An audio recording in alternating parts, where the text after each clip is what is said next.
everybody, and welcome to another exciting episode of Short Film Saturday. So we figured since this is day after Christmas that this is going to air, we wanted to do a Christmas-themed movie, sort of. Was that a Christmas-themed movie? I mean, it had a Christmas tree in it. It had, it was, I don't know. I didn't even notice that. You didn't notice? He No. picked up the... We'll talk about that. Oh, that's right. Yeah. First scene, there's a Christmas tree. Yeah, so, I mean, that's the only reason I could consider it a Christmas-themed thing, you know. Other than that, it really had nothing to do with Christmas. Well, okay, I will tell you this. It is a lump of coal, so you could put it that way. It is called Party Like Hell.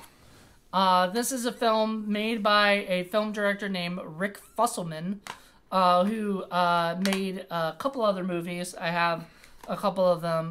One's called Hot Justice, The Second Coming. It's coming spelled Cumming. Of course it is. And the other one is called Toxic Shock Zombies, about tampon zombies, I guess, you know. So... Giving you an idea of the level of humor.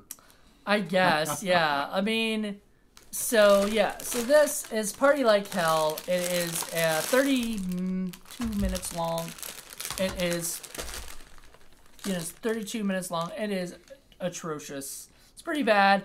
I remember buying this back in I guess late 2000s, 2006 or 7 or something like that. Maybe even 8, because I used to have Rick come on my online podcast and chat about stuff. I support indie filmmakers, period. You go out and you make a movie, congratulations, dude. That's a lot more than some people have done, you know? So, some people just dream about doing it. These people are out there making it, you know? Awesome. So, everything we're going to say about that after that is going to be... And it's pretty much a micro-budget production and micro budget. And, you know, it's tough to do anything when you have zero money put in, which this obviously did. So, yeah, there's something to be said for that. On the other hand, I think you also have to have some judgment. You have to sort of take a look at what you've done and be honest with yourself and say, is this worth putting out? Yeah. Do I want to show people this? But here's the thing. And charge money people for it? You know, and it's something like that, I don't know how much I spent on this, probably $5-10 or something, whatever the, even back then that was a lot of money for these kind of movies or whatever. It's not the greatest movie of all time. It's not, and it's not supposed to be. It doesn't say 5 stars, this is the greatest movie. It doesn't try to convince you that this is going to be great. It's just a bunch of friends who got together and made a movie.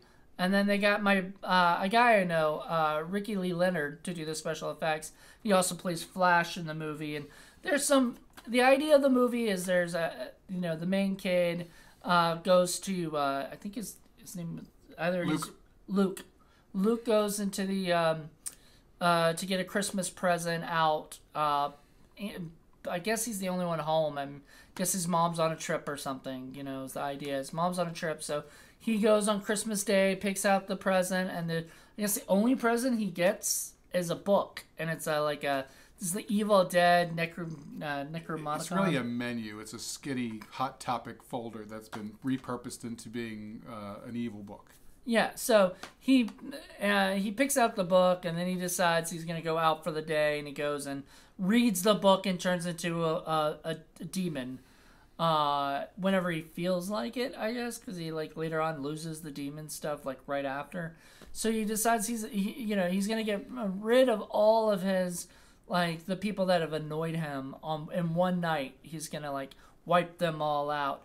Which made no sense because, everybody, apparently he didn't because he, killed his girlfriend who was cheating on him, I guess, or something. That was the idea of why. I guess.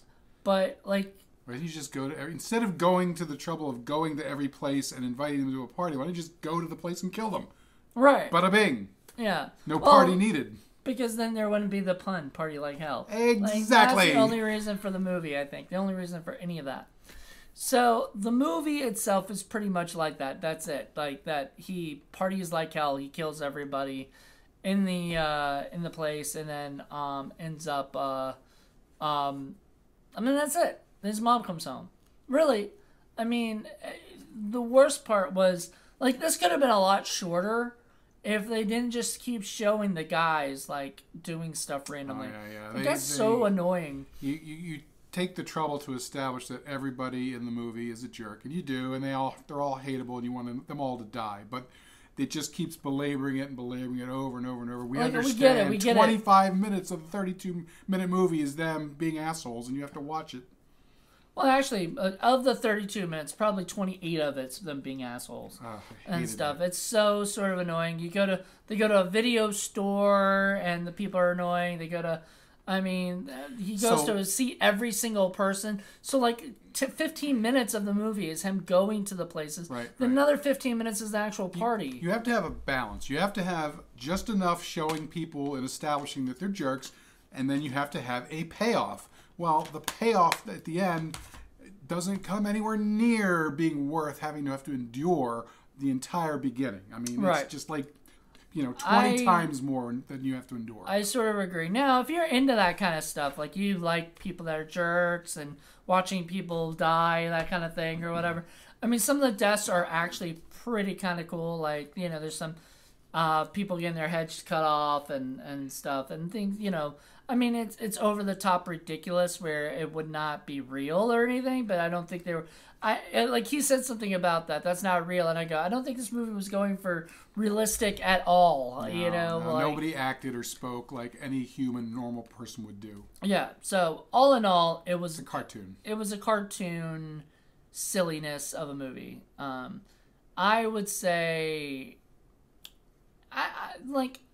I would say if you want to watch this crappy movie like this, you want to see something really bad for 30 minutes, but you don't want to watch a really bad movie for a full hour or 2 hours. Oh God! I definitely could not imagine watching this for a full hour and a half. No. I would probably go crazy, especially if most of it is those guys being jerks the whole time. Which, I mean, I get it. Like, I get why a lot of them are like that, but like. And the director himself is in it. He plays this character named Logan, who's really fucking weird. And, like, that's what they're trying to do, is try to make something weird. We've seen it with Kevin Strange makes weird characters, but they work in his world. Kevin's Strange is a much better writer. And Chris Seaver does the same thing. Seaver's a better writer.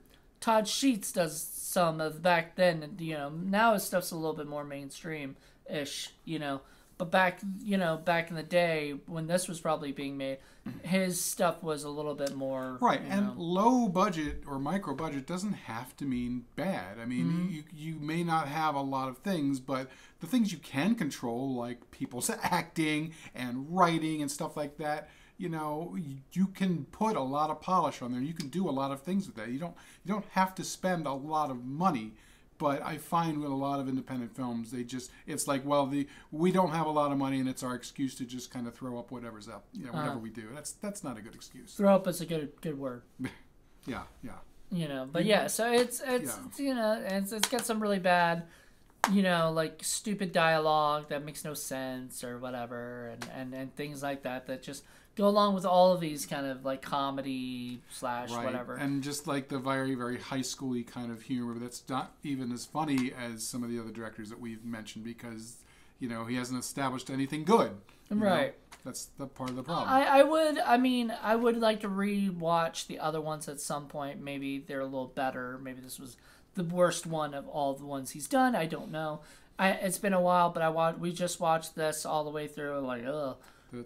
Toxic Shock Zombies could be interesting. Yeah, I mean, if they do it in the funny, but if it's the humor that's in this movie, it won't be great. Well, if they just put more effort into the polish, more effort into getting more realistic, performances, just writing it better, that would have been, a better. Yeah. Well, thank you guys for joining us on this. We'll do another next year because this will be out before the next year, but we are going to be putting out more, at least once a month.